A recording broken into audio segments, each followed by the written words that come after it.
Good morning, and here we are on September the 24th, and this is the opening to the poetry show broadcast here on Enlighten Radio at www.enlightenradio.org, and it's playing on player.enlightenradio.org as well.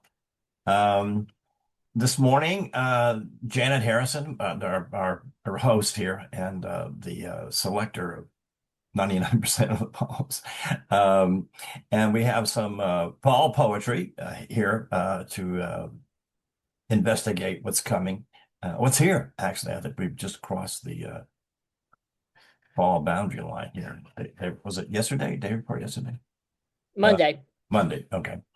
Anyway, so Janet, why don't you give us a little intro here as to your what drove you to load up your truck with these poems? Well, actually, I was thinking about the autumn equinox and, crossing into autumn. And we have a nice selection of poems. We have some very famous poems. We have some new poems. We have some poets that have been on the show many times.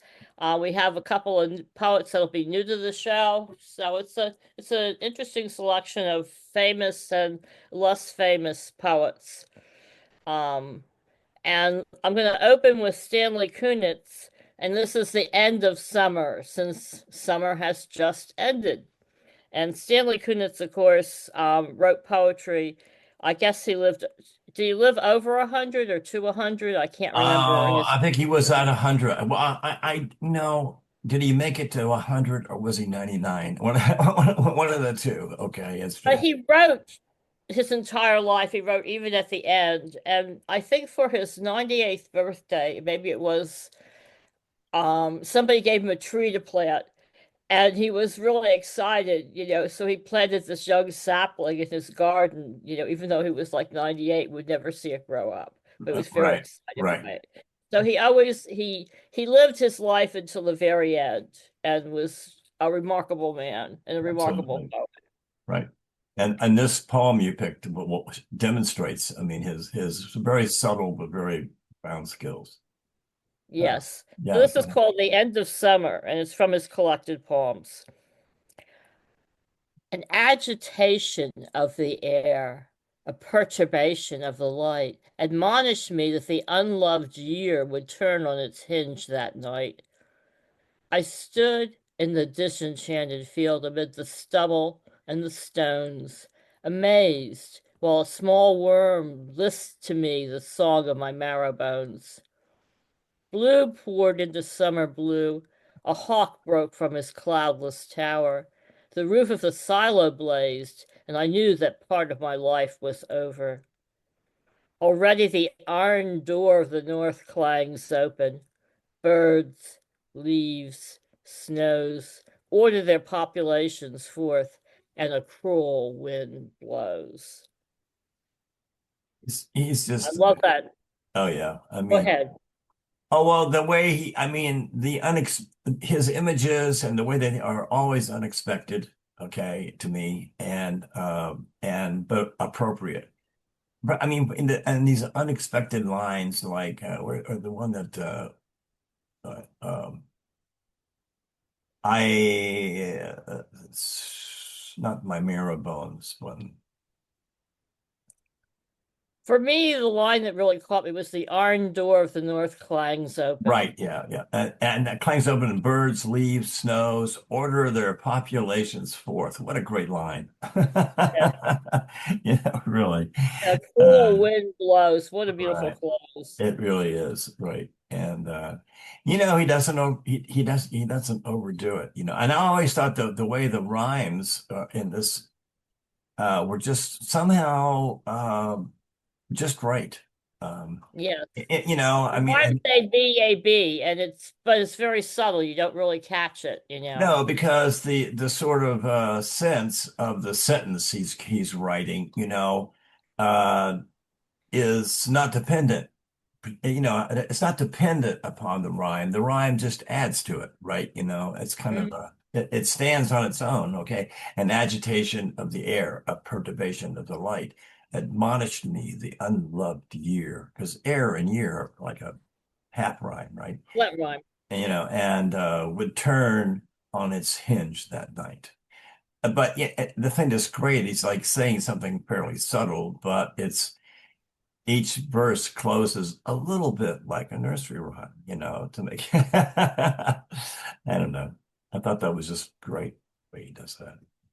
Um, and plus, enchanted field and lisped to me. That's also, barely rhyming, Yes. and wow, no, it's a great example of Stanley Kunitz, and um, you just feel great after you read his poems. That's all. What's next, my dear? Autumnal Equinox by Terry Kirby Erickson, who I don't think we've ever done on this show. Okay. Uh, Who is she? You know. I have a little biography here. She's the author of three collections of poetry, including In the Palms of Angels, which won the Nauta Silver Award for Poetry and a gold medal in the Next Generation Indie Awards. Her work appeared as in forthcoming in Ted Kuser's American Life in Poetry, 2013 Poetry Market, The Christian Science Monitor, Story South, Verse Daily, and many others. Cherry is the mother of a grown daughter and lives near Winston-Salem, North Carolina, with her husband of many years. Yeah. Well, Winston's, the whole tri-state, whatever, tri-county, whatever it is, section of North Carolina is very creative. I can't say it's Yes. about some of the rural areas, except ever since Doc Watson died, I'm not sure what happened in the mountains. Anyway, they all turned right wing, but anyway, so that's interesting, let's go ahead. Are you So gonna? this is Autumnal Equinox by Terry Yeah, Kirby Erickson. yeah. There is some sense when autumn begins that the world is being smothered by a colorful blanket. Trees lose their emerald radiance. The edges of their leaves turn yellow, orange, or scarlet. Day grows shorter and shadows linger. The nights come with a chill like bathwater left in the tub too long.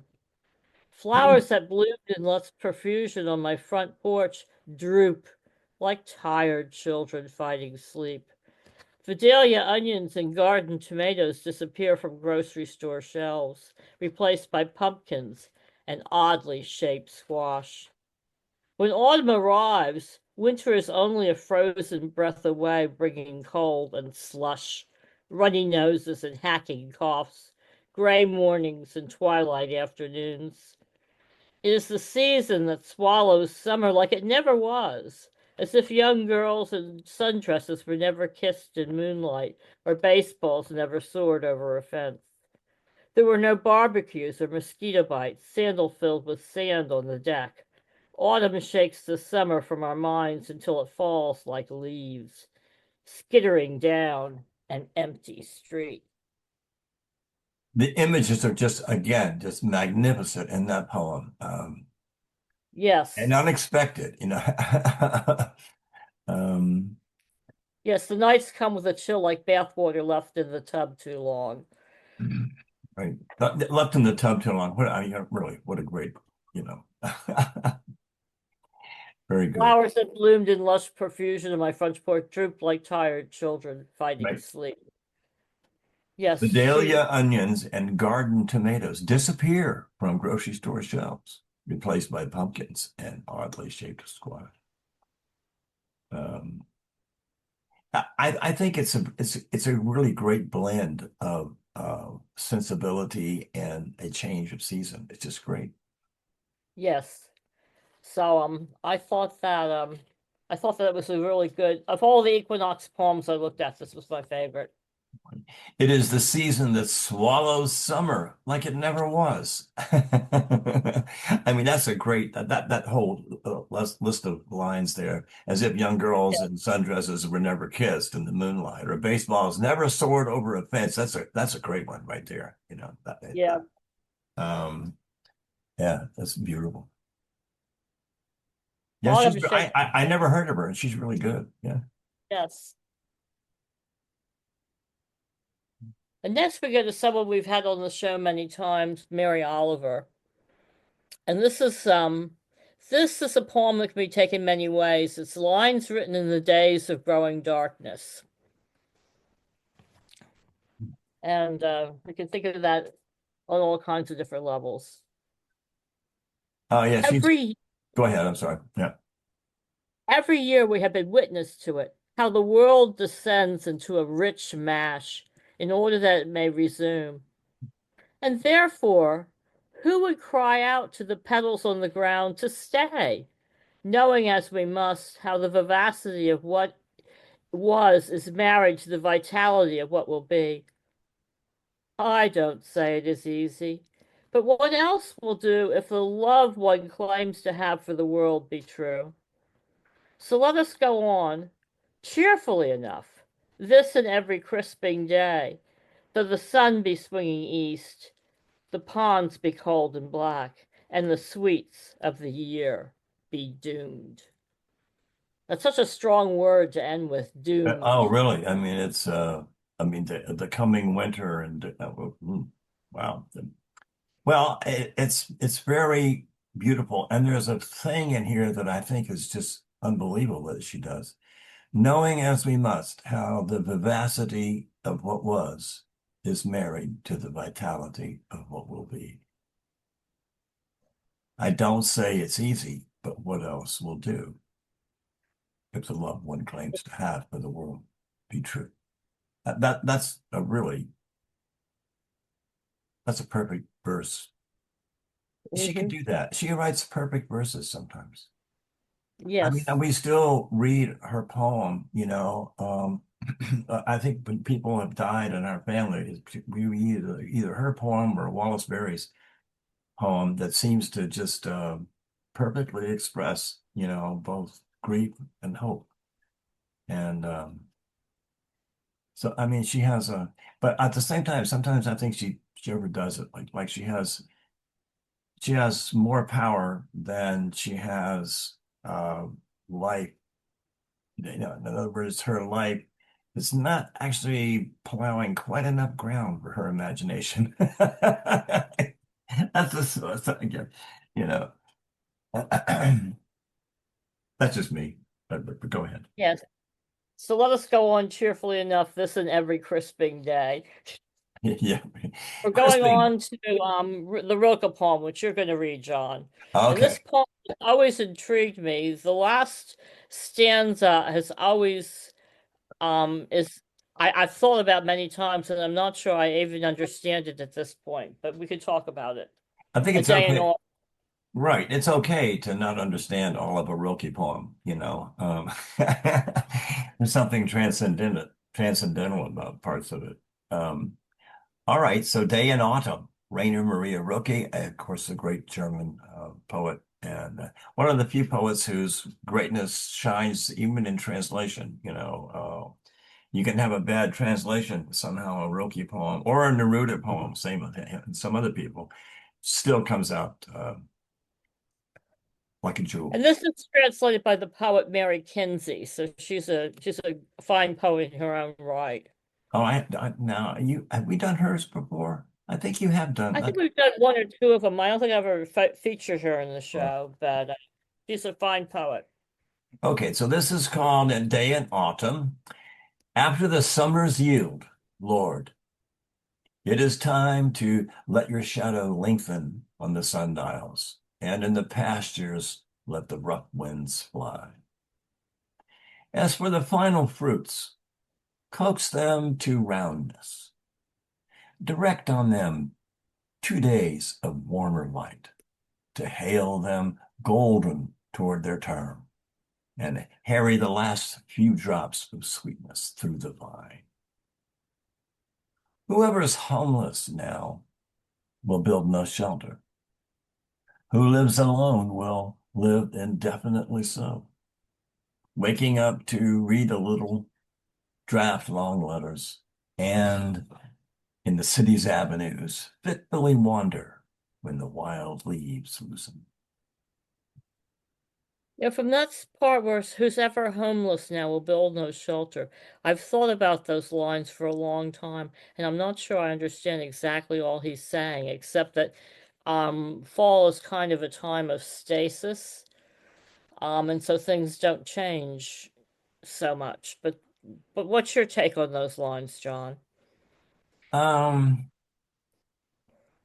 well, I think that whoever's homeless now will build no shelter now in this season of change. Hmm. Now it's partly because it's too late to build shelter Hmm. in True. in one sense, and also I think there's a certain to me the fall, most of the big changes in my life, a lot of them seem to happen in October. I mean, I got married twice, I think, in October. I mean, among other things, whatever. But um, I got arrested in October once. So yeah, so I think that it challenges you. But I'm again, I don't like with Rilke, it's very difficult to I don't know. You'd have to ask also what the word homeless in German actually means, whether it has a different resonance than here. Uh, it may. And who lives alone will live indefinitely so. And then the description there, breaking up to read a little, draft long letters, and along the city's avenue fitfully wander when the wild leaves loosen. Well, and will live indefinitely so. That doesn't necessarily mean very long. I mean, that's what's Well, great about Rilke. He lets, he um, imagine of the words you can choose, two lives alone will live blank, yes. and he picks indefinitely. That's interesting. See? Right. I mean, I think it's great for a poem to ask questions that don't have a deterministic answer. So, Yes. yeah. And the language is so beautiful, like Harry, the last drops of sweetness through the line. Oh, That through the verb, mind. Oh, yeah, right. And that's right. And that's very Rilke, right? He's very organic so much of the time, and when he's on in nature. I mean, it crosses the lines of life and death and plant and animal and God and man. This sort of mhm. flesh-like thing that happens, right? It's right. He's very good. Well, everybody knows that. Everybody's a great poet. So, okay. So the next one you're also going to read, because it's the eight, The Wild Swans at Coole. It's a very famous poem and very beautiful one. It's one of his most beautiful lyrical poems, and that's saying a lot for Yeats. Right. So William Butler Yeats, who is again, I have heard, okay, actually from a Russian graduate student friend of Carol's, that Yeats's poetry translates well into Russian. That was an Mhm. interesting thought. Yeah. So maybe Yeats is another poet that, in translation works just as good as some other in another language as it does in his own. Okay, so this is called The Wild Swans at Coole. Do you know where Coole is? For Cooley? Is it No, I don't. okay? We'll I assume didn't look it up. Sorry. sounds You Irish. always find a question that I haven't looked up. Well, it just came to me. It sounds like it. I'm sure it's Ireland. Okay, but anyway, okay. Yes. The trees are in their autumn beauty. The woodland paths are dry. Under the October twilight, the water mirrors a still sky. Upon the brimming water, among the stones, are 59 swans. The 19th autumn has come upon me since I first made my count. I saw, before I had well finished, all suddenly mount and scatter wheeling in great broken rings upon their clamorous wings. I have looked upon these brilliant creatures, and now my heart is sore. All's changed since I, hearing at twilight, the first time on this shore, the bell beat of their wings above my head, trod with a lighter tread. Unwearied still, lubber by lubber, they paddle in the cold, companionable streams or climb the air. Their hearts have not grown old. Passion or conquest wander where they will, attend upon them still. But now they drift on the still water, mysterious, beautiful. Among what rushes will they build? By what lake's edge or pool delight man's eyes when I awake someday to find they have flown away?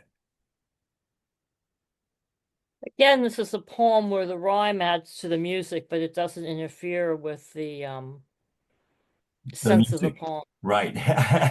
It's There, you musical get all the very, way you're through. very alert. Yeah. Yeah, I know. Right. I know. So It's true. Yeah. Well, you know how in song,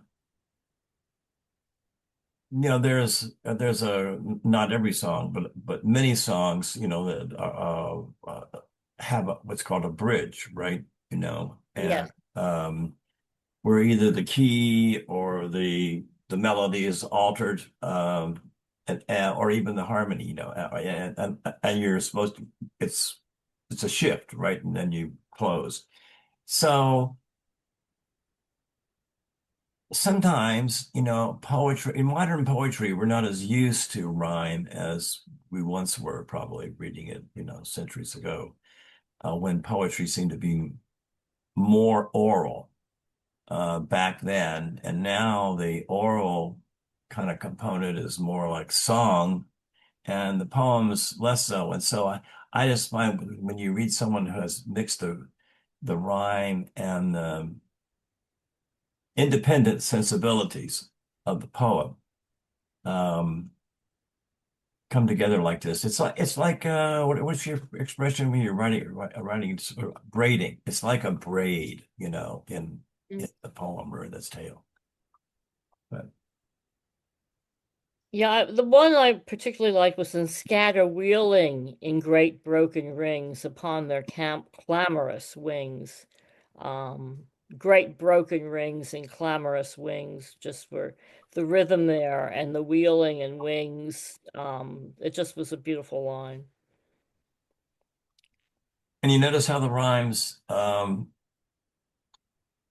they're uneven a little bit, right? Look at that. Yes. Yeah, so to put 9 and 50 swans, which is a great line, okay, but doesn't rhyme.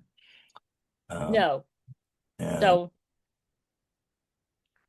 but the end of the other one, second and third and fourth And fifth.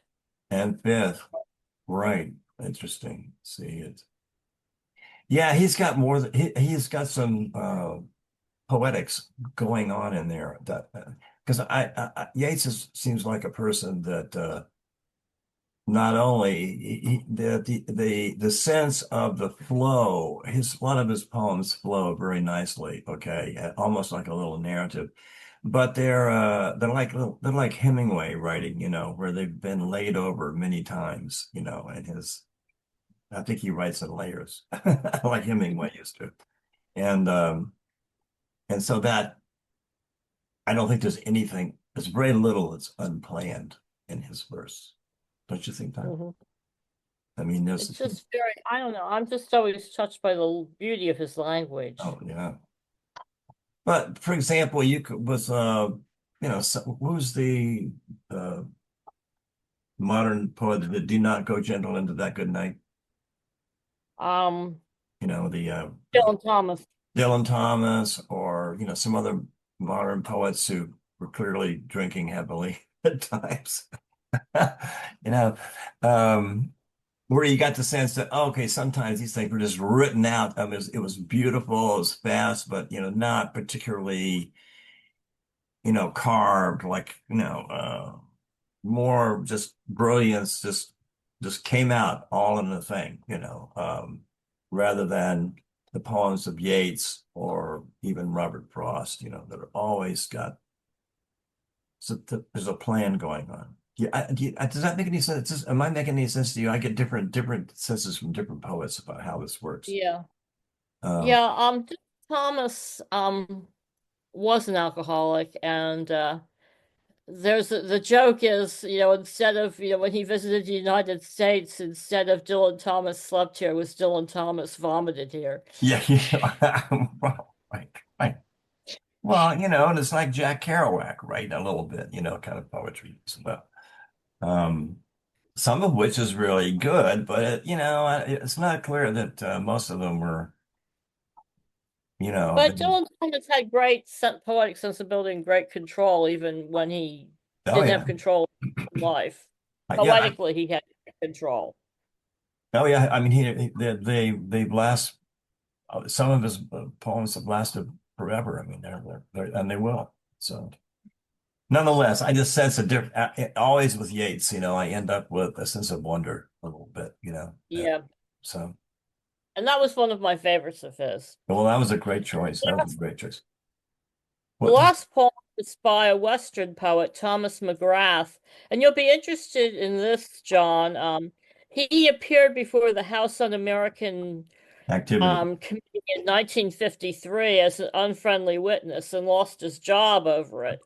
Um, but What's his then name? later went back to teaching at universities after things calmed down. What's his name again? Thomas McGrath. Oh, I've heard of him. Oh, okay. Yes. Yes, I thought I was reading his biography. I thought that little tidbit would interest you. Yeah, I was one of my earliest things in the 60s was I got to meet Dalton Trumbo. Um, Mhm. when he did and he died shortly thereafter. He was not well even then.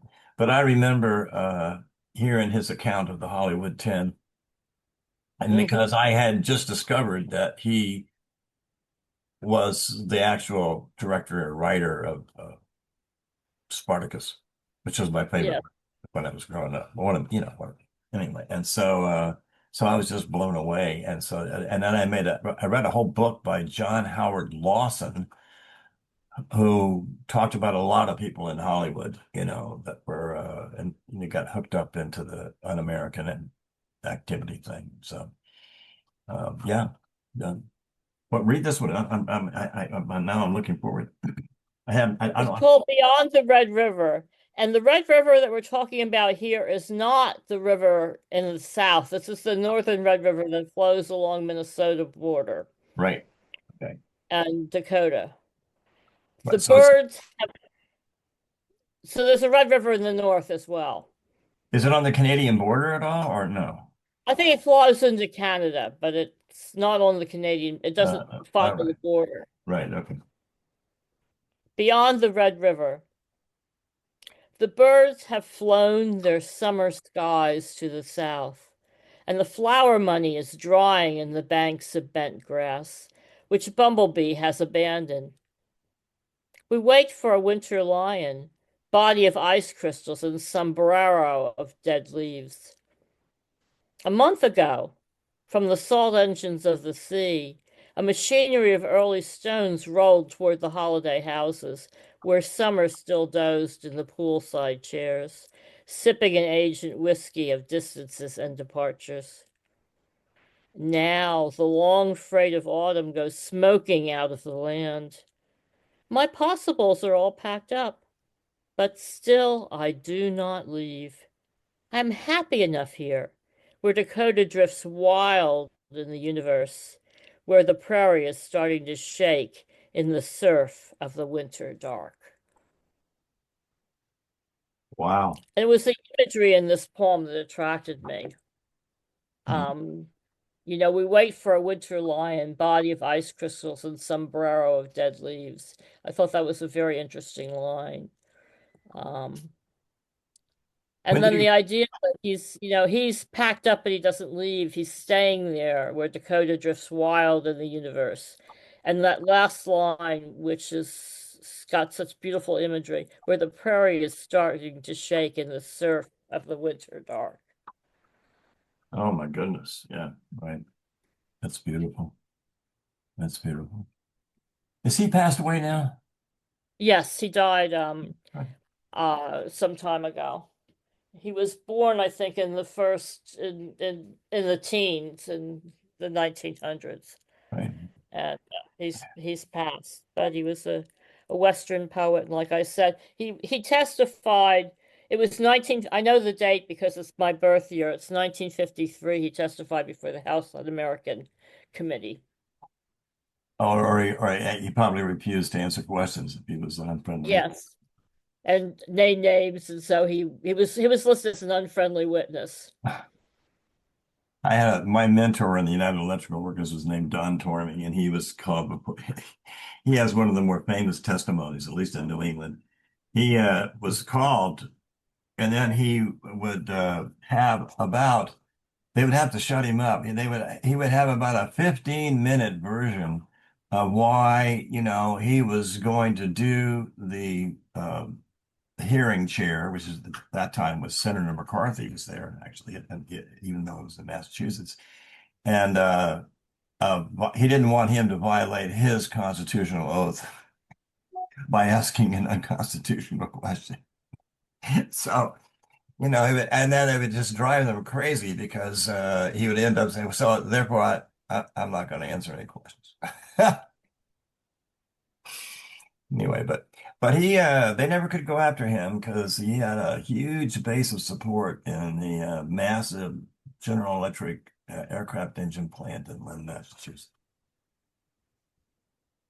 They had 10,000 letters sent to the governor about don't touch Don Trod. Wow. So that was the poem I wanted to end on. The idea of the prairie and the surfing and the surf of the winter dark. I thought that was just a lovely image, bringing the sea image in and the way the prairie moves. I've never been to the Dakotas, but I could just sort of see it in my mind from this poem. Well, there's nothing between you and the North Pole but a barbed wire fence when you're there. That's what the wind is. Yeah. So it would feel a little different than, I mean, even in Kansas, people used to talk about, in fall, um, that, the wind coming down from the north would bring this, first seasonal chill, but it would be a strong wind. And even late like late summer was still sometimes tornado season, in western Kansas. And so you could go from like one thing, like warm enough weather, to get the kind of humidity and all the other stuff that you can get to get a tornado going, and then followed the next day or two by this total change in the wind from the north. Um, and they used to say that, mental illness in Kansas was caused by the change in the wind. Never like that. But you certainly got a lot of religious enthusiasm in the fall. Okay. The sermons were a little more extravagant. So, but I'm making part of that's my own poem. Okay. Mm-hmm. Yes, Uh, you should write it. the longer sermon. Paul's here. All right. Well, these are great. I think people are getting ready for a change on all different kinds of levels. So I think these are good poems for right now, Janet. Thank you. Yeah. Anyway, so next week we're going to do, next week we're going to do Oc- October. October Country, and we get to do a little Ray Bradbury, maybe. Okay. Yes. Okay. Great. A little bit of his prologue Right. to his book. Well, and this very interesting close, to the Martian Chronicles. Um, Mm-hmm. Written many years ago now, and in the midst of the Cold War. Um, Mm-hmm. that's the kind of coloring in the background that shapes that story, or one of the things that shapes it. And a group of people seek to escape it. And anyway, it's a very beautiful thing. Um, so that'll be something to look forward to. Yeah, do you have any? What's your preference for a poem to post with? I usually take one and post it with the web page on this. Um, we might do that new poet, but we don't have any copyright problems with the classic poets. But so yeah. I My preference would have been either the Rilke or the Wild Swans, and I would probably lean toward Wild Swans, but you can use okay. whatever you want. Oh well, no, That's a I very was. famous poem. People know it, but it's a nice poem to revisit. It is. It Okay, wears well. let's do that one. Let's do that one. Good. But Yates. All right. All right, everybody. Well, thank you guys so much for tuning in or listening, and when we publish this podcast, don't hesitate to get back to us. You can write me anytime at host@enlightenradio.org, and it'll get to me. And you got comments. If you know poets or have poetry and you would like to participate in our show and like, for example, reading poets, well, you'd have to send us some of the poems and see whether we could relate to them. And but we're pretty generous. Okay, so I don't anything you got that you really like and you believe in, uh, don't be shy. Send it to us. All right, everybody, take care of each other. It's late, but everything comes next.